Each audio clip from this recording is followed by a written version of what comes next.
a warm welcome to Public Global. I'm Neelu Vyas. What we are seeing in Parliament is unprecedented. An 11 seconds clip of Home Minister Amit Shah, where he seems to be insulting Baba Sahib Ambedkar, is doing the rounds on the social media. And yesterday, what happened was that Home Ministry and the IT department has sent an email to the X, which was formerly known as the Twitter, to remove that clip. Supriya Shrinate, Congress leader, held a press conference this morning saying that this is the email which we got, where Twitter, which is now X, has said that because of the freedom of expression, we are not deleting the clip, but as a stakeholder, we are informing you. So that is how this bit has come out. According to Amit Shah, the clip is violating certain rules. I don't know what rules are being violated, but it almost seems like a threat that Amit Shah has asked X to remove his clip. But what has happened in Parliament today? All the India bloc leaders were protesting. Mallikarjun Kharge has been heckled to the extent that he almost tripped on the floor and he's got his knee surgery and has urged the Lok Sabha speaker to order an inquiry as to why all this happened. Rahul Gandhi was heckled. Women Congress MPs were heckled. And their fault was that they were protesting as to what Amit Shah said on Ambedkar. They have sought Amit Shah's apology. They have asked Prime Minister Modi that Amit Shah should resign. So, are we a mother of democracy in the real sense that we cannot even tolerate this kind of a protest on Baba Sahib Ambedkar's legacy?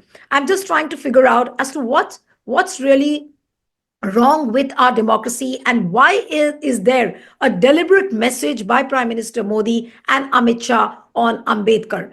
Joining me now is renowned author, columnist, and professor of the Delhi University, Professor Apurva Anand. So thank you so much for joining on the Public Global. It's wonderful to have you again on the program. So what are we really witnessing in Parliament? Amit Shah holds a press conference saying that he's going to take action against those platforms which have put out that 11 seconds clip. By morning, we come to know that, this almost seemed like a threat. And Twitter, which is now X, has not deleted that clip, but has informed the stakeholders that, look, we believe in the freedom of expression, but we will not delete. So how do you really read this? First, we have to understand that this is the nature of this government and this political party, that it shoots the messenger. So forget about the message. What was the message? Message was a very derisive comment on those who remember or recall Ambedkar, and what the Home Minister told them, that rather than having remembered Ambedkar so fervently, had they remembered or chanted the name of God, they would have gone to heaven. So, and that was a very disparaging comment on those who hold Ambedkar dear to their hearts. And then when it went viral, when it was shared by the opposition leaders, and not only by the opposition party leaders, but by individuals, because it's publicly available, it's on record, it has not been expunged, and it's part of the speech that he gave, and nothing in that part of the clip, no word has been deleted or no word has been added, and it has not been morphed. So it's not a distorted or edited clip. It's part of the speech that Amit Shah gave, and it stands as a standalone. It's self-sufficient. You can understand what he was trying to say. So to claim that it was an edited and distorted clip is wrong. All of us know, who have watched the whole speech and part of that speech. It's as standalone, it has a meaning, it has a message. And that message reached everywhere. And when people started asking about it, then BJP realized that it has, in fact, scored a self-goal in its hubris and arrogance. And then Home Minister issued a threat that he will take all actions, legal action, inside the House and outside the House against those who are sharing this clip. And this, again, is part of the habit of this regime, because we have seen on different occasions that reporters who have tried to report on acts of violence or hatred have actually been targeted. And the police says that you cannot report hatred, incidents of hatred or hate speech, because by doing so, you are spreading or you are sowing discord in the society. This is the claim of the police. You remember in Tripura last year, 2 years back, when there was violence, and two young women reporters were trying to report it. They were arrested in Tripura. Siddiq Kappan was arrested. Mohammed Zubair is facing now an FIR by the police and is in court for the simple act of reporting hate speeches. And this is, I think, it follows this pattern, what the Home Minister has done. And part of that, if my information is correct, the cyber crime cell of this government of India has served a notice on X, formerly Twitter, and then Twitter has informed all opposition leaders, it's not only Congress leaders, that they have been asked to delete that particular clip.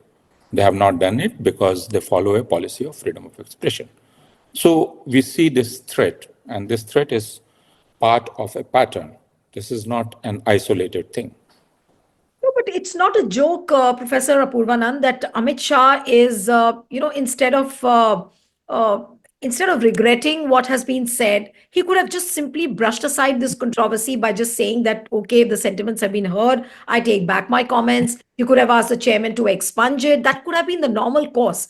But if they are going on intensifying this entire battle on Ambedkar, what is the kind of deliberate message which Amit Shah is trying to give to the countrymen, to the opposition? What is the kind of message which they are sending on Ambedkar? First, who are the people they are trying to send their message across? First is their constituency, their core constituency, which believes in the ideology of the BJP. And then there are people at large. So to the constituency, the Home Minister and the BJP, both of them are trying to send the message that we are not withdrawing our words.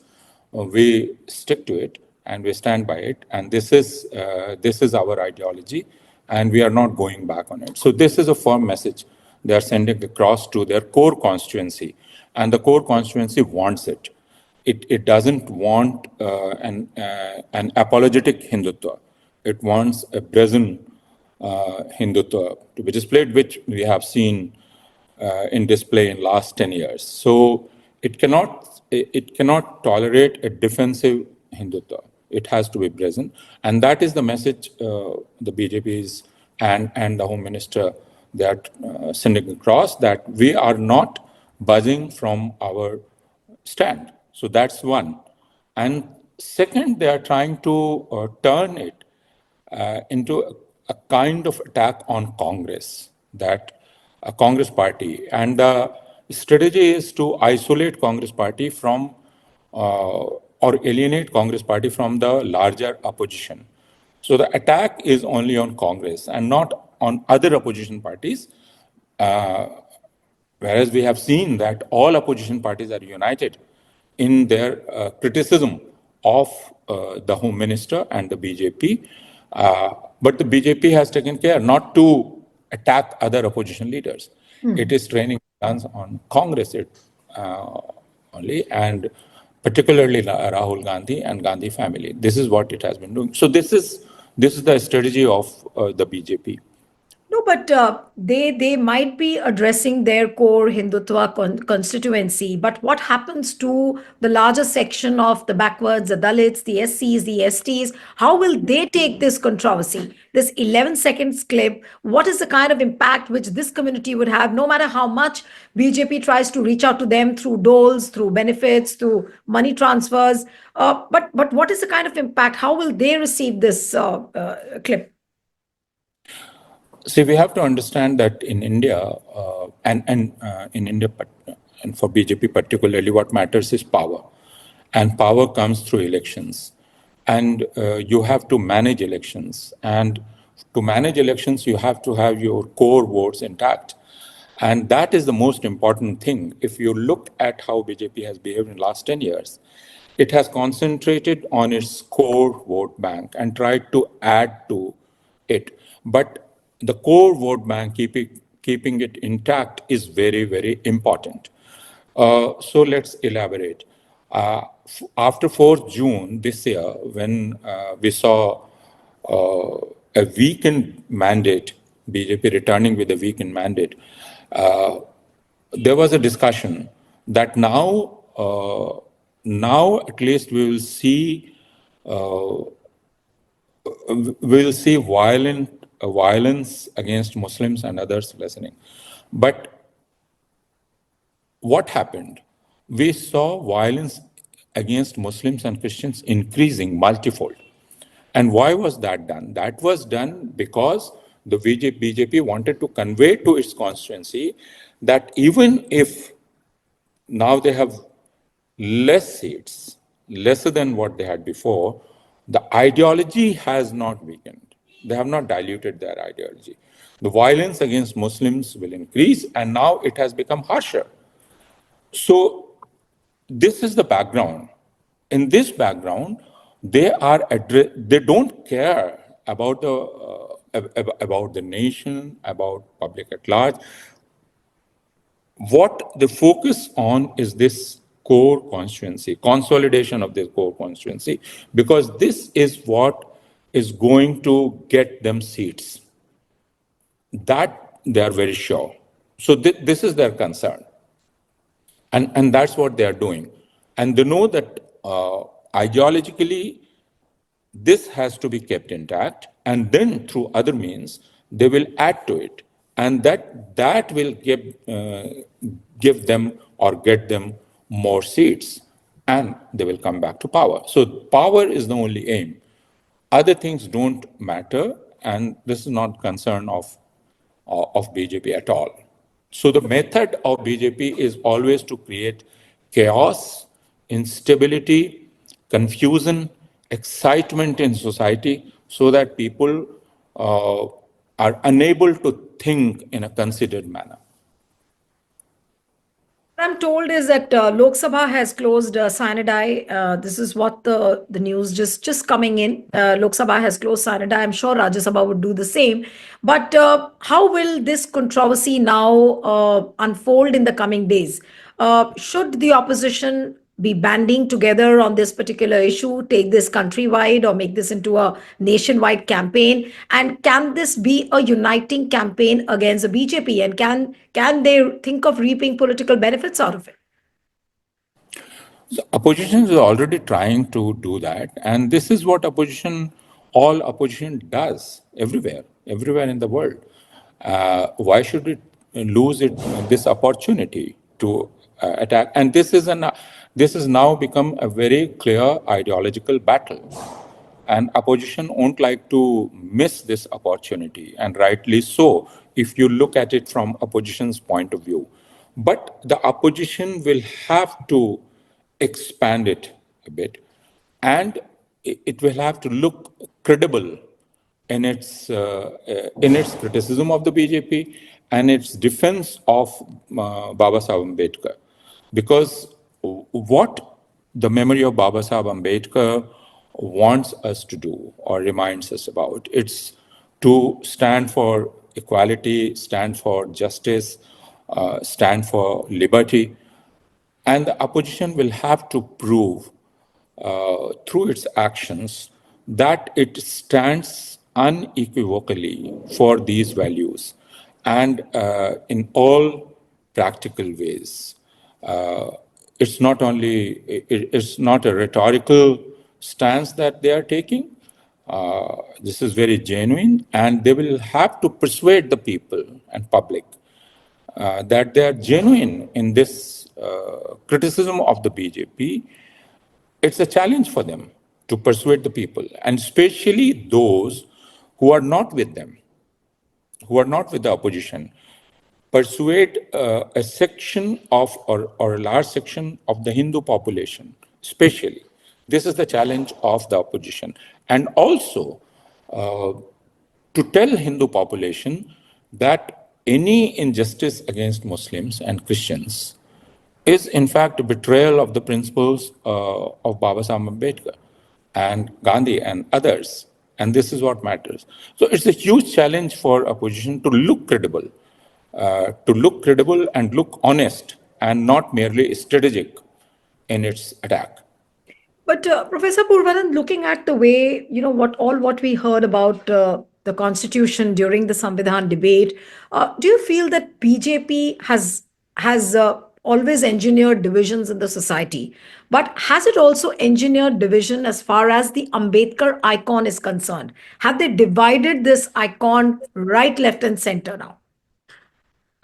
See, all icons, Ambedkar or Gandhi, can be turned into empty vessels, and you fill that vessel with your meaning. So Ambedkar can be a vessel, Gandhi can be a vessel, or other icons can be vessels like Subhash Chandra Bose. And what is the meaning that you are filling it with? Is Ambedkar a nationalist, the way BJP wants him to be? Is Ambedkar anti-Muslim? Is Ambedkar a figure who doesn't care about social divisions and social injustice? This is what BJP has been trying to do for especially last 10 years because it understands that Ambedkar holds uh, a very critical symbolic meaning for a very large section of Indian population, electorate especially, Dalit, other backward castes, etc. And therefore, it cannot ignore Ambedkar. But what it can do, it can fill the symbol of Ambedkar with its meaning, its nationalist meaning.